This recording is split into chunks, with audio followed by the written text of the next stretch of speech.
Distributive shock. So we have three different types of shock that this will lead from. No, anaphylaxis will eventually lead into anaphylactic shock, which will then become a subset of distributive shock.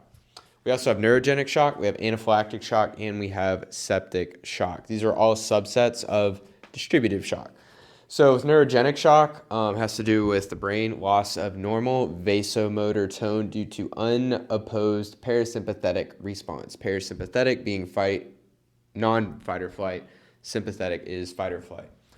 Massive vasodilation, also hypotension and bradycardia.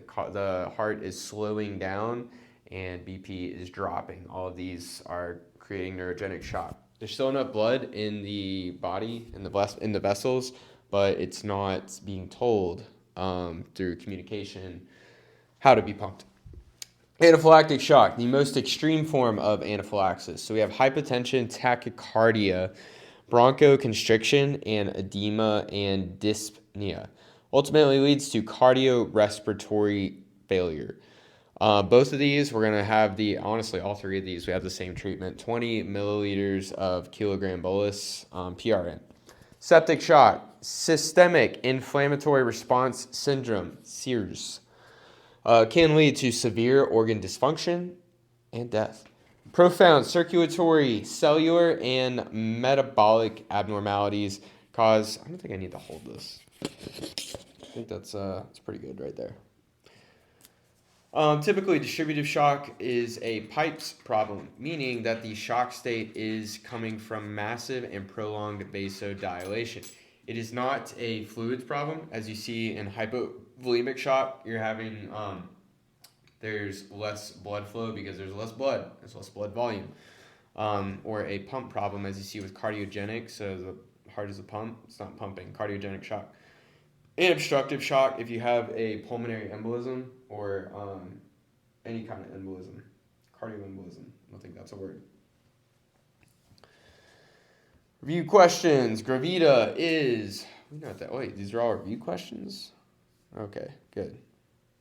Deeper dive into medical emergencies. Cystic, special population. Yeah, okay. Special population for special people. So we have cerebral palsy. Cerebral palsy, a general term for a non-progressive disorders of movement and posture. Cystic fibrosis, this is inherited metabolic disease of the lungs, sweat glands, and digestive and reproductive systems. Production of thick mucus, which predisposes the patient. I just drew brain frog. I need to go to bed. Okay. Production of thick mucus, which predisposes the patient to chronic lung infections. Management, we're going to give oxygen. We're going to give positive pressure ventilation, CPAP, nebulized saline to loosen the mucus, and suctioning as needed. Then we have Huntington's disease. So genetically programmed degeneration of neurons in the brain causes uncontrolled movement and loss of intellectual faculties and emotional disturbances.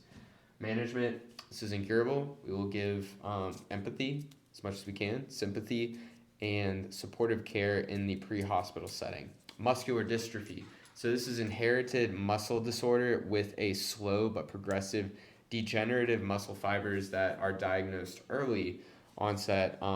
If there's a child, if they're unable to sit up and walk at a common age. Management, there's no effective treatment. Supportive care, pre-hospital, provide empathy as much as you can. Multiple sclerosis.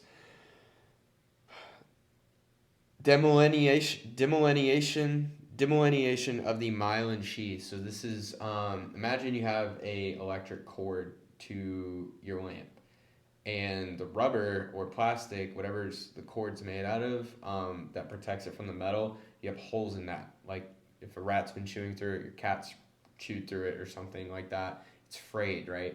And then if you randomly touch it, maybe you get shocked, but that electricity is not connecting all the way to the lamp. I mean, kind of a bad example because there's plenty of, actually, yeah, let's use that as an example. You touch it, you zap yourself, and what happens? The light bulb flickers. Well, this is what's happening to the myelin sheath, which is the insulator for the neurons, which send signals to the rest of the body. So it's offsetting those electrical signals that the body needs to conduct in order to make your arm flex, if that's what you're doing. So you're going to get like jerks and power surges in the body neurogenically. Thought to be an autoimmune disease in which the body begins to attack the myelin sheath in the central nervous system, causing scarring and nerve damage. So signs and symptoms, we have fatigue, vertigo, clumsiness, unsteady gait, slurred speech, blurred vision.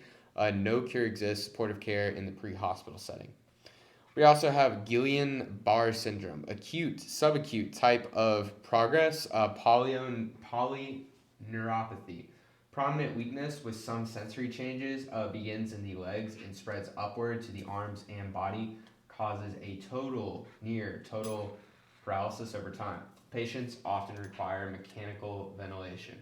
Most patients do recover from GBS. Some have persistent weakness. GBS can last days, weeks, follows symptoms of respiratory or GI viral infection.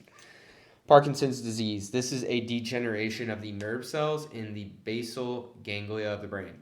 This is degeneration that causes a lack of dopamine. Results in muscles becoming overly tense, tremors, joints, rigidity, and slow movement. Typically begins in one hand and arm and progresses over time. Leading cause of neurological disability in people older than 60 years. Parkinson's disease. Amyotrophic lateral sclerosis, ALS, Lou Gehrig's disease. Motor neuron disease. The nerve fibers in the brain and the spinal cord degenerate. Weakness is first noticed in the hands and arms, accompanied by fasciculations. Progress to involve the muscles of all four extremities and those involved with respirations and swallowing. In the final stages, patients are unable to speak, swallow, or even move. Then you have sickle cell disease. So sickle cell, it is an inherited disease that causes an abnormal shape in the blood cells. So we have SCD, sickle cell disease, is another acronym for it, and will result in sickle cell anemia of the abnormal red blood cells, RBCs. Incredibly painful disease that does not have a cure, prominent in African Americans. We want to administer fluids and analgesics, painkillers. Typically have a high tolerance of pain because they're used to this disease, but definitely handle with sympathy and care. Radios. All right, we're talking about radios. What is this? I just skipped this. EMS operations. I hate this chapter. So ultra high frequency, UHF. Very high frequency, VHF. Radio communication. So we have simplex transmissions, which transmits and receives on the same frequency, cannot do both simultaneously. Dispatch systems and on-scene communications. And we have duplex transmissions, right? Simplex, duplex 2, simultaneous two-way communication by using two frequencies for each channel. Works like a telephone. Ambulance standards. So oversight for EMS usually falls into state governments requiring ambulance requirements for ambulance service written into state statute or regulations. National standards for trends have an influence on the development of laws. State standards and set minimums rather than gold standard for operation. Local and regional EMS systems more detailed in approach to gold standard. We are supposed to have 2 pillows in a sheet or blanket all the time on the stretcher. However, it's not always the case.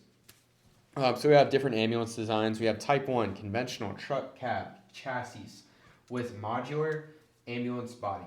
Then we have type 2, standard van forward control integral cab body ambulance, AMR. AMR? Yeah, some AMR, some, mostly Transcare has these. So standard van. Conventional truck cab chassis with modular ambulance.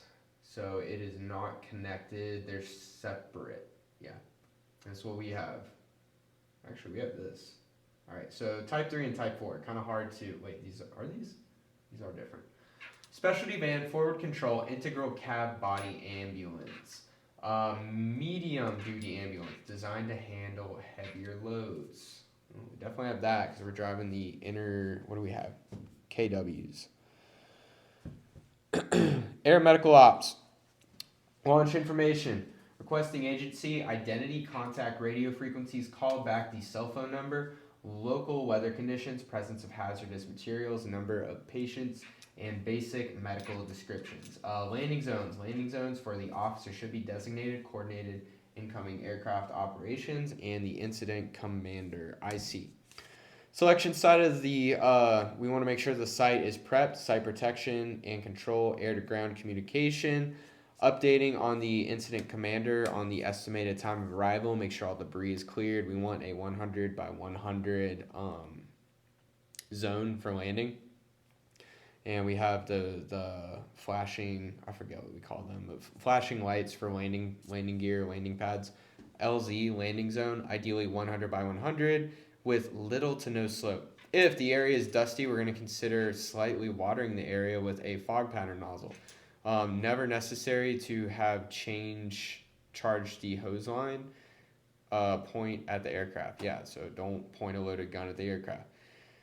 Mark the LZ with cones, daytime, strobes at nighttime. Avoid shining lights upward at the aircraft. Avoid using flares. Hot saw. LZ site prep, mnemonic. Hazards, obstructions, terrain, surface, animals. All right, make sure there's no coyotes around when they're landing. Weather and wind. Triage. So, used at the site to rapidly categorize the patient conditions for treatment transport needs. We have, that's our primary triage, and then second triage, used as the treatment area. Where patients are triaged again, patients are labeled with tags to assign priorities. This is definitely a test question. Start triage. Okay, so this is a 60-second assessment. If you have a mass casualty incident, let's say that at Raymond James Stadium a bomb went off, first thing you do is yell, I need everybody to walk over to me. Everyone that walks over to you, cool. They are labeled as green. They can walk, they can obey instructions, they are not incapacitated and on the ground. Clear them out. Now we go to work to everybody that's dying. So step one, ability to walk and understand basic commands is delayed. I guess that's yellow. Delayed, yellow. Okay, so not green, but yellow. Delayed. Step two, respirations. Absent respirations, they're labeled dead. They can't breathe. You got to go to the people that need you right now. If they're less than 10 or greater than 30, as far as respirations go, they're labeled as red, critical. They're in critical condition. Still have a chance. Normal respirations, delayed, even if they can't move. Step three, pulses and perfusion. If they are absent of a pulse, dead. Present of carotid, absent radial pulse, they have low blood pressure, but they do have a pulse. So critical. Alert and oriented. So this is step four is mental status. If they're alert and oriented, if they can perform motor tasks, they can understand you. Patient who can perform both tasks, yellow, delayed. If the patient does not have any serious injuries and is alert and oriented, green, hold. So yeah, if they walk over to you and they're not having any of these other issues, then green, like before. All right. Incident command. Let's just go back to primary. What is primary? Used at the site to rapidly categorize patient conditions for treatment and transport needs. Secondary is used at the treatment area when patients are triaged again. Patients are labeled with tags to assign priorities. So secondary triage is the doctor's office. Primary triage is the emergency room. If we're putting both of those in the field. CFLOP, incident command. Command, finance, administration, logistics, operations, and planning. This is all part of your incident command, whether you're a firefighter, EMS, or I don't know who else uses this, FEMA, whatever FEMA jobs are. Incident command throughout the entire national, and maybe even beyond national, maybe even Canada and Mexico. Incident commander must be clearly identified, must be familiar with incident command system. Should the person best be able to manage the emergency scene, command can be transferred if needed. Typically occurs face-to-face. This must be communicated with all personnel and incoming units and dispatch so we're all aware and on the same page. First arriving unit should establish command.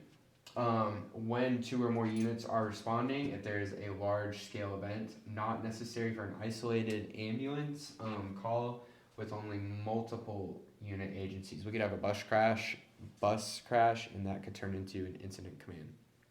Typically, more than what range is 3 to 7, 5 is optimal. Oh no, that's span of control.